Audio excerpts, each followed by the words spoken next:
خیبر پختونخوا کے کسی بھی ضلع میں، پشاور میں کہیں پر بھی کوئی احتجاج ہوتا ہوا نظر نہیں آیا، اور اس کی ذمہ داری بھی علی امین گنڈا پور کے اوپر ڈالی جا رہی ہے۔ ویورز، اطلاعات یہ بھی ہیں کہ علی امین گنڈا پور سے فضل الرحمان صاحب کا جو ایک رومانس چل رہا ہے نا، یہ بھی خان صاحب کو پسند نہیں آیا، اور انہوں نے اس حوالے سے بھی تفصیل سے بات کی ہے، کیونکہ اس سے پہلے آپ کو یاد ہوگا کہ ایک انٹرویو علی امین گنڈا پور نے دیا، اور یہ بات شاہین صبائی صاحب بھی بہت پہلے کر چکے ہیں، انہوں نے کافی تفصیل سے یہ بتائی بھی تھی بات کہ کس طرح سے فضل الرحمان مخبری کیا کرتے، اور مخبری کرنے کے وہ پیسے بھی لیتے، اب یہ ان کا کلیم ہے، لیکن اس بات کے اوپر بھی جمعیت علماء اسلام فضل الرحمان گروپ کا جو ہے بڑا شدید قسم کا رد عمل آیا۔ لیکن میرا یہ سوال ہے کہ جو فضل الرحمان پاکستان تحریک انصاف کے مینڈیٹ کے حوالے سے باتیں کرتے رہے، کیا کسی کے پاس اس کا جواب ہے؟ اگر کوئی یہ کہے کہ عمران خان کا مینڈیٹ جعلی ہے تو obviously پاکستان تحریک انصاف کے لیے یہ بات قابل قبول نہیں ہوگی، لیکن عمران خان یہ سمجھتے ہیں کہ یہ وقت ایسا ہے کہ تمام اپوزیشن پارٹیز کو ایک پلیٹ فارم پر اکٹھا کیا جائے، اور اگر مقصد بڑا ہو تو پھر آپ کو یہ تمام باتیں بھول جانی چاہیے۔ یہ سوال اسد کیسر صاحب سے بھی کیا گیا، اور اسد کیسر نے بھی یہ کہا کہ ان کے جو بھائی ہیں فضل الرحمان کی، وہ بھی اکثر تنقید کرتے رہے، تو ہم نے ان کی بھی شکایت لگائی چونکہ وہ لوکل پولیٹکس کرتے ہیں، تو یہ سلسلہ اسی طرح چلتا رہا۔ لیکن دونوں طرف سے مقاصد کو دیکھنا چاہیے، اور مقصد یہ ہے کہ ہم نے مرکز میں بیٹھی ہوئی حکومت کو ہر طرح سے گھر بھیجنا ہے۔ تو علی امین گنڈا پور کی اس ملاقات کے حوالے سے ضرور کمنٹس کیجئے گا کہ 3 گھنٹے آپ کو جیل میں بھیجا گیا اور دروازے کھل گئے، تو کیا پیغام لے کر وہ گئے ہوں گے؟ ویورز، جو میری اطلاعات ہیں، ایک تو obviously ایک ہلچل ضرور مچی ہے، اور انہیں پریشانی یہ لاحق ہو گئی کہ صدارت کے بعد اب یہ نہ ہو کہ وزارت بھی چلی جائے، اور جو ٹاسک مجھے دیا گیا میں ویسے سے ڈیلیور نہیں کر سکا، تو عمران خان صاحب کو اس بات کا شدید غصہ ہے، اور یہ بھی کہا جاتا ہے کہ خاندان کے لوگوں نے خان صاحب کو جو بریف کیا اس کے اوپر بھی یہ تمام جو ہے وہ ایکشن لیے گئے، جس کے بعد انہیں اپنی صدارت سے ہاتھ دھونا پڑا۔ اور پھر میں آپ کو ویورز یہ بھی ایک بات بتا دوں کہ یہ جو دوسرا گروپ ہے نا جنید اکبر کا، ان کے بارے میں کہا جاتا ہے کہ یہ بہت زیادہ ایک ایگریسو سیاست کرتے ہیں، دو ٹوک بات کرتے ہیں، اور عمران خان کو ایسے ہی لوگوں کی خیبر پختونخوا اور مرکز کے اندر ضرورت ہے جو تحریک کو لیڈ کر سکیں۔ اور 8 فروری کو جو آپ کا الیکشن ہوا، اور پاکستان تحریک انصاف جو یوم سیاہ منانے جا رہی ہے، پاکستان تحریک انصاف آنے والے دنوں کے اندر اب احتجاجی سیاست کی طرف بڑھ رہی ہے، اور عمران خان نے جنید اکبر کو منتخب کر کے یقیناً اقتدار میں بیٹھے ہوئے لوگوں کے لیے خطرے کی گھنٹی بجا دی ہے۔ تو علی امین گنڈا پور کے حوالے سے جو ان کے قریبی سرکلز کی خبر آئی کہ عمران خان کو کہا گیا کہ سیاسی لوگوں سے آپ بات کریں، لیکن عمران خان ہمیشہ سے یہ کہتے رہے کہ پاکستان میں طاقتوروں سے بات ہوگی، کیونکہ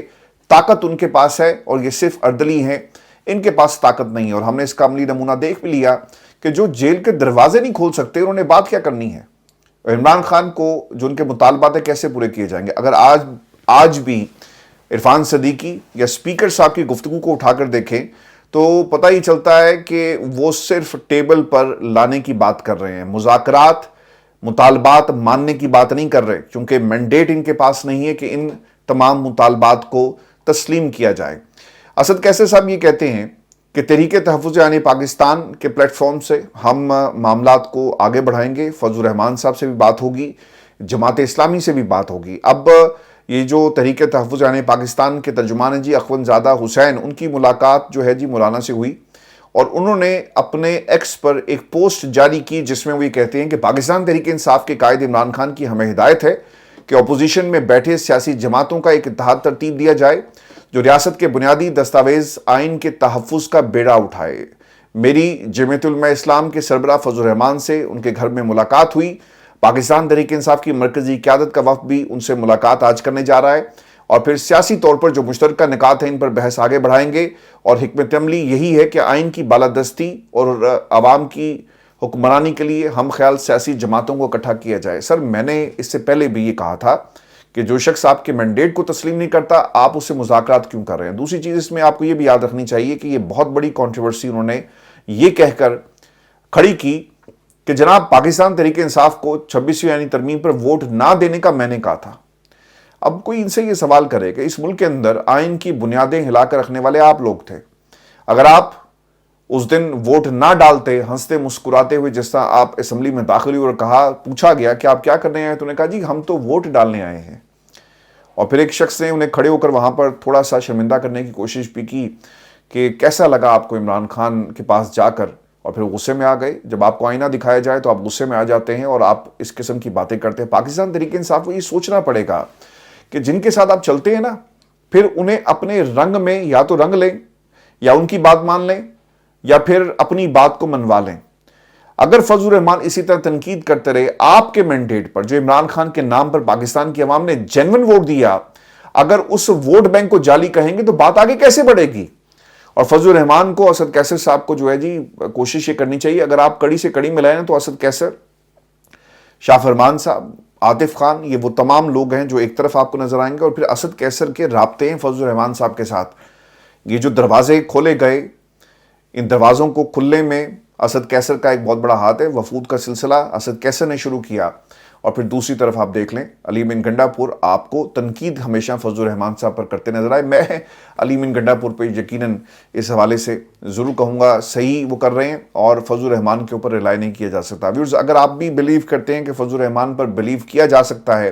اعتماد کیا جا سکتا ہے، جب ایک شخص عمران خان کے ووٹ بینک کو جعلی کہہ رہا ہے، تو وہ کیسے پاکستان تحریک انصاف کے ساتھ اس آئین تحفظ پاکستان کی جنگ جو وہ لڑ سکتا ہے، جس نے خود جا کر 26ویں آئینی ترمیم کو ووٹ دیا؟ وہ کیسے عمران خان کے جو بیانیہ ہے اور جو ان کی سٹرگل ہے اس کو آگے لے کر چلے گا؟ اور تحریک انصاف کیا قائل کر سکے گی فضل الرحمان کو کہ وہ خاموش رہیں، یا پھر پاکستان تحریک انصاف کے ساتھ ان کی آواز میں آواز ملا کر آگے بڑھیں، یا پھر دوسروں کے ساتھ جا کر بیٹھ جائیں؟ یہ آدھا تیتر اور آدھا بٹیر والا کام جو ہے نا، یہ نہیں چلے گا. اچھا، اب جی شاہد خٹک صاحب نے جو ایک پوسٹ کی، اور وہ یہ کہتے ہیں کہ پچھلے 1 سال سے زائد کا عرصہ ہو گیا اپنے لیڈر عمران خان سے ملاقات کرنا چاہ رہا ہوں، لیکن ملنے نہیں دیا جا رہا. آخر کیوں نہیں ملنے دیا جا رہا؟ کیا یہ خوف ہے کہ عمران خان کو 26 نومبر کے حوالے سے سچ بتایا جائے گا، تمام کرداروں سے متعلق بتایا جائے گا؟ اچھا، اگر آپ دیکھیں نا تو جیل کے دروازے جنید اکبر کے لیے بھی کبھی نہیں کھلے، ایسے ہی ہے نا. اور وہی ہمیشہ ہی کہتے رہے کہ کچھ لوگ ایسے ہیں جی جو مجھے ملنے نہیں دیتے. لیکن یہاں پر کچھ لوگوں کے لیے جیل کے دروازے ہمیشہ کھل جاتے ہیں. جب آپ کسی سے روزانہ کی بنیاد پہ ملنا شروع کر دینا، پھر کہیں نہ کہیں سافٹ کارنر پیدا ہو ہی جاتا ہے. کچھ دن پہلے ہی علی امین گنڈا پور کی اور بیرسٹر گوہر کی ملاقات ہوئی آرمی چیف سے، تو ٹاپ قیادت سے آپ مل کر آئے، تو سر انہی کے لیے دروازے کھلیں گے نا جنید اکبر کے لیے، جو اب ہارڈ کور ایک بیانیہ لے کر ہارڈ لائنر ہیں، پارٹی کے اندر سمجھے جاتے ہیں، وہ میدان میں آ گئے ہیں. تو کیا ان کے لیے ملاقات کا اہتمام کیا جائے گا؟ 3 گھنٹے کی جنید اکبر کو موقع دیا جائے گا کہ وہ بیٹھ کر عمران خان سے ملاقات کریں؟ تو شاہد خٹک صاحب نے جو پیغام جاری کیا وہ بالکل ٹھیک کہہ رہے ہیں. مخصوص لوگوں کا صرف ایکسیس ہے جیل کے اندر، اس کے علاوہ عمران خان سے ملاقات کی اجازت نہیں دی جاتی. پارٹی جو مذاکراتی کمیٹی بنائی گئی، کتنے لوگوں کو عمران خان سے ملنے دیا گیا؟ کسی ایک کو بھی ملنے نہیں دیا گیا. انڈیویجول کیپیسٹی میں جو کیسز میں عمران خان کے جو لڑ رہے ہیں، سلمان اکرم راجہ، وہ تو جا کر مل لیتے ہیں، یا پھر باقی لوگ. لیکن جو مذاکراتی کمیٹی تھی اس میں سے کسی کو بھی اکٹھے ہو کر عمران خان سے ملنے کی اجازت جو ہے وہ نہیں ملی. کیونکہ اگر ملاقات ہو گئی، پیغام آگے پہنچ گیا، حکمت عملی طے کر لی گئی، تو پھر اسے روکنا سر درد بن جائے گا کچھ لوگوں کے لیے. تو انہوں نے کہا جی کہ ملاقات ہی نہ کراؤ. اچھا جی، اب عمران خان کی جو بریت کی درخواست خارج کر دی گئی ہے. امجد علی شاہ صاحب ہیں جی، عمران خان کی بریت کی درخواست پر انہوں نے فیصلہ سنایا. آرٹیکل 265 کے تحت یہ درخواست دائر کی گئی تھی، اور ظہیر شاہ جی عدالت میں پیش ہوئے. انہوں نے کہا جی کہ 12 گواہ GHQ حملہ کیس کے اندر اپنے بیانات ریکارڈ کروائے چکے ہیں، ٹرائل چل رہا ہے، لہٰذا اس موقع پر عمران خان کی بریت جو ہے وہ نہیں ہو سکتی، اس لیے اس کو انہوں نے خارج کر دیا. اب میں آپ کو ویورز یہ بھی بتا دوں کہ اسپیکر قومی اسمبلی رابطہ کرتے رہے، اور اب بتایا یہ بھی جاتا ہے کہ دوبارہ سے آج رابطہ ہوگا. اور کیونکہ ڈیڈ لائن ختم ہو گئی، اور حکومت جو اختلاف تھا پاکستان تحریک انصاف کا کہ آپ فوری طور پر ایک جوڈیشل کمیشن بنائیں، اسے انہوں نے تسلیم نہیں کیا. تو اب دیکھنا ہی ہوگا کہ حکومت کیا کرتی ہے. عرفان صدیقی صاحب نے تو کہا کہ اگر آپ ہمارے ساتھ نہیں بیٹھیں گے، 6 ہفتے آپ نے ڈیمانڈز لانے کے لیے لگا دیے، 7 دن ہمیں بھی دے دیتے، تو اب ہم اگر کل نہیں آتے تو پھر یہ تحلیل اس کمیٹی کو سمجھیں. بیرسٹر گوہر نے اس حوالے سے کافی تفصیل سے بات کی ہے، اور عمران خان کی گفتگو کو بطور پارٹی پالیسی اور اس مذاکرات کے حوالے سے پاکستان تحریک انصاف کا آخری اعلان جو ہے وہ کیا کہ ہم مذاکرات میں آپ کے ساتھ اب نہیں بیٹھیں گے، اور عرفان صدیقی صاحب پھر شہباز شریف سے ملنے کے لیے گئے اور انہیں مکمل طور پہ اس حوالے سے جو ہے بریف کیا گیا ہے۔ میں ویورز آپ کو یہ بھی خبر دے دوں کہ پاکستان تحریک انصاف بڑے لیول پر تبدیلیاں ہوئی۔ جنید اکبر اور پھر جو علی امین گنڈا پور والا چیپٹر ہے وہ آپ کے سامنے ہے، لیکن عالیہ حمزہ کو اب چیف آرگنائزر مقرر کر دیا گیا جی پنجاب کا، اور بیرسٹر گوہر نے عالیہ حمزہ کی چیف آرگنائزر تقرری کا نوٹیفیکیشن جو ہے وہ جاری کیا ہے۔ حماد اظہر نے اس پر جی ٹویٹ کیا اور وہی کہتے ہیں کہ میری بہن عالیہ حمزہ کو پنجاب کا چیف آرگنائزر مقرر ہونے پر مبارکباد۔ مجھے یقین ہے کہ وہ اپنی نئی ذمہ داری پوری لگن اور محنت کے ساتھ انجام دیں گی، اور باہر ان کے گھر کے پہرا شروع ہو گیا ہے اور پہرے دار بیٹھے ہوئے ہیں اور ان کی موومنٹ پر اب نظر رکھی جا رہی ہے، اور جنید اکبر نے جی نے مبارکباد دی ہے۔ تو اب آپ کو یہ بھی سمجھ آ جانا چاہیے کہ پنجاب کے لیول پر پارٹی کو دوبارہ سے تشکیل نو کا اس کا کام ہو رہا ہے، تنظیم سازی ہوگی، لوگوں کو موبلائز کرنے کے لیے اب عالیہ حمزہ جو ہیں وہ اپنا کردار ادا کریں گے۔ دوسری طرف جی آپ کو یاد ہوگا کہ مریم نواز کو بھی چیف آرگنائزر جب بنایا گیا تھا تو پارٹی کی جو سینئر جتنی بھی قیادت تھی وہ چھوڑ کر چلی گئی، مفتاح اسماعیل، شاہد خاقان عباسی اور پھر باقی لوگ جو ہیں انہوں نے پاکستان مسلم لیگ نون سے جو ہے اپنی راہوں کو جدا کر لیا تھا۔ میں آپ کو ویورز ایک خبر یہ بھی دے دوں، اور امریکہ سے خبر ہے اور ایک ہے لندن سے، اور بڑی اہم خبریں ہیں۔ پاکستان تحریک انصاف اب ایک فورن ریلیشنز کمیٹی انہوں نے تشکیل دے دی ہے جی، جس میں سجاد برکی امریکہ سے ہوں گے، سلمان اکرم راجہ پاکستان،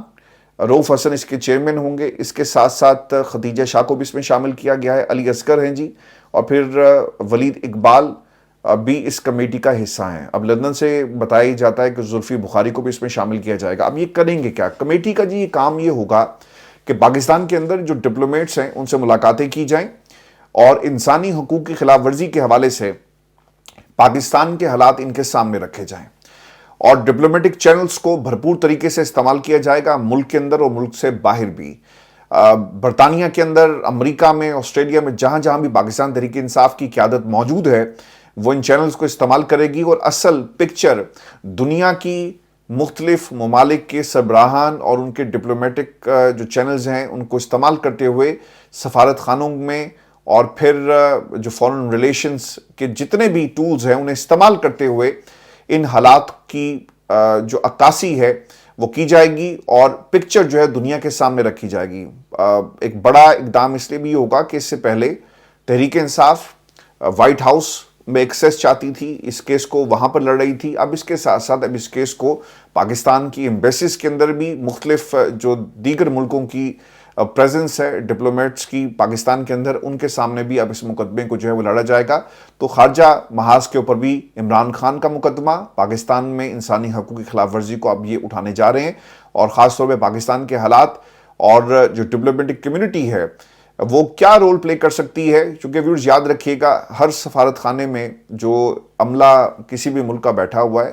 وہ مکمل طور پہ رپورٹ کرتا ہے پاکستان کے حالات کے حوالے سے۔ جب یہ چینلز اوپن ہوں گے، پاکستان کے حالات اور عمران خان اور پھر جیل اور پھر باقی جو کیسز والا معاملہ ہے ان کے سامنے رکھا جائے گا، تو پھر یہ اپنے اپنے ملکوں میں جو پالیسیز ہیں ٹورڈز پاکستان اس حوالے سے اس کو دیکھا جائے گا، اور یہ اب کام تحریک انصاف کرنے جا رہی ہے۔ سفارشات مرتب کی گئی ہیں، اس کی ورکنگ کے حوالے سے بھی مزید تفصیلات جو ہیں کہ ایک دو دن میں سامنے آ جائیں گے۔ اور ویورز آپ کو یہ بھی خبر دیں کہ لندن پولیس کی جانب سے شریف خاندان کو نامعلوم افراد کی طرف سے پرتشدد حملے کے خطرے سے آگاہ کر دیا گیا ہے۔ یہ وارننگ جاری کی گئی، اور یہ بھی بتایا جاتا ہے کہ اسکاٹ لینڈ یارڈ کے افسران خود گئے ایون فیلڈ اور وہاں پر جا کر اس حوالے سے بریف کیا گیا۔ اس سے پہلے بھی جی ایک گرفتاری یہاں پر ہوئی ہے، اور کچھ ایسے ویڈیو کلپس موجود تھے جس کی بنیاد پر اس گرفتاری کو عمل میں لایا گیا، اور جو شریف فیملی ہے پاکستان ہے جی ساری، یہاں پہ کوئی بھی نہیں ہے، کچھ خاندان کے لوگ یہاں پر موجود ہیں۔ یہ بھی رپورٹ کیا جا رہا ہے پاکستان کے میڈیا کی طرف سے۔ حسن نواز بھی پاکستان میں ہیں، مریم ویسے ہی پاکستان میں ہیں،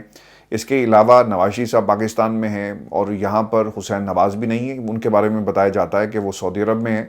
تو کافی دیر سے لندن میں کوئی بھی آپ کو نہیں ملے گا۔ تو یہ اس کے باوجود یہ کلیم بھی کیا جا رہا ہے، قابل اعتماد ذرائع سے جو رپورٹ ہوا، دعویٰ کیا کہ میٹ پولیس نے شریف فیملی ارکان کو خطرے کے حوالے سے خبردار کر دیا ہے،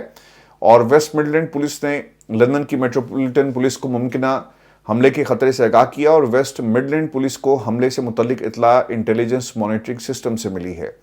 اور پولیس نے شریف فیملی کے ارکان سے کہا کہ وہ چوکنا رہیں اور آنے جانے میں احتیاط برتیں. اور اس سے پہلے بھی جی ایک شخص کو گرفتار کیا گیا تھا اور پھر تفتیش بھی اس حوالے سے اس سے کی گئی. یہ آج کی ہماری نشست تھی. اپنے کمنٹس ضرور بھیجیے گا. چینل کو سبسکرائب کرنا مت بھولیں. اجازت دیجیے.